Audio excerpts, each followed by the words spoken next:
Hello friends, welcome to study beginners. My name is Sunny. आज मैं एक टॉपिक लेकर के आया हूँ, प्लेटो के राजनीतिक विचार। ये आपके यूजीसी नेट के लिए, डीएसएसबी, टीजीटी, पीजीटी के लिए और इग्नो और डीयू के जो छात्र हैं राजनीतिक विज्ञान के, उनके लिए महत्वपूर्ण है। तो आइए फ्रेंड्स, वीडियो को शुरू करते हैं। सबसे पहले हम प्लेटो का परिचय देखते हैं। देखिए, प्लेटो का परिचय। प्लेटो का जन्म 428 ईस्वी पूर्व में हुआ और 347 ईस्वी पूर्व में उसकी मृत्यु हुई। उसका जन्म यूनान में हुआ था, एथेंस में। वह एक कुलीन परिवार का था।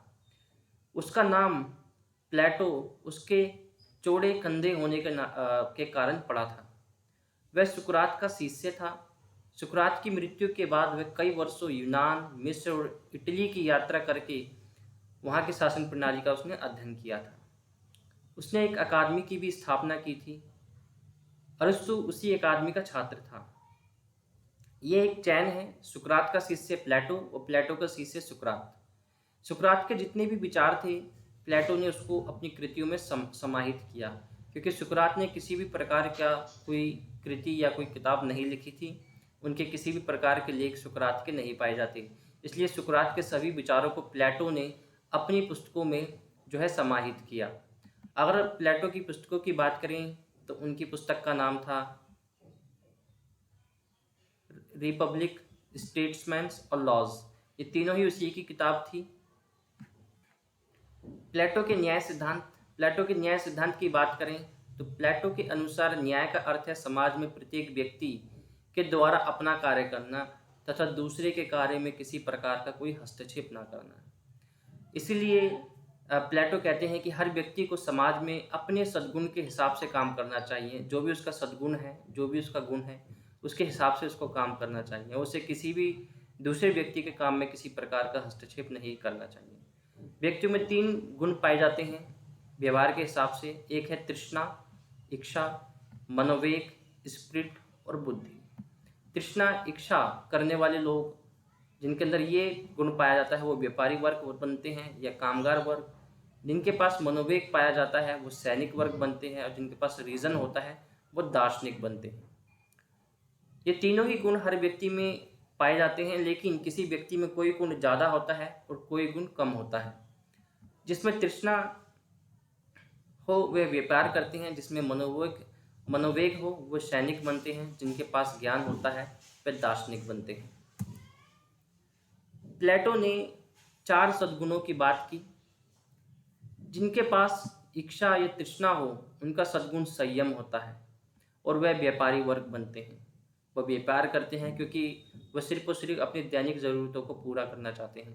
वह अपना पेट पालना चाहते हैं, इसलिए वह व्यापारी वर्ग हैं। जिनके पास मनोवेग होता है उनके पास साहस का सद्गुण होता है। जिनके पास साहस होता है वो सैनिक वर्ग में कार्य करते हैं, वो सैनिक वर्ग होता है। ज्ञान के लिए जो सद्गुण है वो है विवेक, और जिनके पास विवेक होता है वो दार्शनिक होते हैं, और यही दार्शनिक प्लेटो के हिसाब से दार्शनिक राजा बनते हैं। किसी भी समाज का जो सबसे उच्चतम सद्गुण वो है न्याय। समाज का सबसे उत्तम सद्गुण है न्याय। प्लेटो का मानना है कि जो कामगार वर्ग है वो सिर्फ अपनी दैनिक ज़रूरतें पूरी करता है और उससे ही अपनी संतुष्टि कर लेता है, लेकिन सैनिक और दार्शनिक वर्ग ये महत्वपूर्ण वर्ग हैं, क्योंकि सैनिक समाज को साहस देता है और दार्शनिक समाज को मार्गदर्शन देता है। इसलिए इन दोनों को मिलाकर वो एक उत्पादक वर्ग बनाता है, जिसको गार्जियन क्लास कहते हैं। इस गार्जियन क्लास में हमारे सैनिक हैं और दार्शनिक हैं, और यही शासन की बागडोर चलाते हैं, यही समाज में शासन, यही राज्य का शासन चलाते हैं, क्योंकि दोनों ही महत्वपूर्ण हैं। दार्शनिक के मार्गदर्शन में समाज ज्ञान प्राप्त करता है और सैनिक के मार्गदर्शन में राज्य की रक्षा होती है। इसलिए ये जो उत्पादक वर्ग है इसको बहुत ज़्यादा महत्वपूर्ण या शासन की बागडोर प्लेटो इन्हीं के हाथों में देता है। इसके अलावा प्लेटो की शिक्षा प्रणाली की बात करें तो प्लेटो की शिक्षा प्रणाली सभी के लिए है, और शिक्षा की पूरी जो जिम्मेदारी है वो राज्य के पास है। राज्य हर व्यक्ति को शिक्षा देगा, हर बच्चे को शिक्षा देगा। ये पूरी की पूरी रिस्पॉन्सिबिलिटी प्लेटो के अनुसार राज्य की है। इसमें पहले 10 वर्ष बालकों को शारीरिक शिक्षा प्रदान की जाएगी, जैसे व्यायाम या खेल। आज की हम बात करें तो जिस तरीके से प्ले स्कूल होते हैं उसी तरीके से प्लेटो इस तरीके की बात कर रहा है कि बच्चों को पहले शारीरिक खेल के माध्यम से, मतलब खेल के माध्यम से बच्चों को शिक्षा दी जाएगी, प्रकृति के अंदर छोड़ करके बच्चों को शिक्षा दी जाएगी। 11 से 15 वर्ष तक संगीत सिखाया जाएगा और 16 से 20 वर्ष तक नैतिक शिक्षा दी जाएगी। इसके बाद एक परीक्षा आयोजित होगी। तो 20 वर्ष की आयु में जब बच्चे 20 वर्ष के हो जाते हैं छात्र, तो एक परीक्षा आयोजित की जाएगी और इसमें जो असफल होते हैं उनको आने वाली शिक्षा से बाहर कर दिया जाता है और उनको व्यापारिक वर्ग बना दिया जाता है। इसके अलावा जो बच्चे आगे की शिक्षा के लिए सफल होते हैं वो 21 से 30 वर्ष तक की शिक्षा में जाते हैं और उनको उच्च शारीरिक, मानसिक और चारित्रिक प्रशिक्षण दिया जाता है।